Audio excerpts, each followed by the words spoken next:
ortiqcha tana vazni va semizlik bu bir xil narsa deb o'ylaysizmi? Aslida yo'q. Bu ikkala holat bir-biridan farq qiladi. Farqni bilish uchun avvalambor tana vazni indeksini, ya'ni BM ni hisoblash kerak. Buning uchun siz o'zingizni aniq vazningiz va bo'yingizni bilishingiz kerak. Masalan, tana vazni 65 va bo'yi o'rtacha 160 metr bo'lgan insonni olaylik. Buni hisoblash juda oddiy. Tana og'irligini, ya'ni 65 ni bo'y o'lchami kvadratiga bo'lamiz.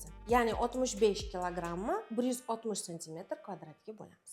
Natija esa 25.3 chiqadi. Bu tana vazni indeksi. Bu esa aslida ortiqcha tana vazni hisoblanadi. Agar tana vazni indeksi 30 dan yuqori bo'lsa, bu daraja semizlik deyiladi. Bu bosqichda esa albatta to'g'ri jismoniy harakatlar, to'g'ri ovqatlanish va to'g'ri hayot tarzini amalga oshirish talab qilinadi. Shunda siz semizlikka o'tib ketish oldini olgan bo'lasiz. Video yoqqan bo'lsa, sahifamizga obuna bo'lishni unutmang.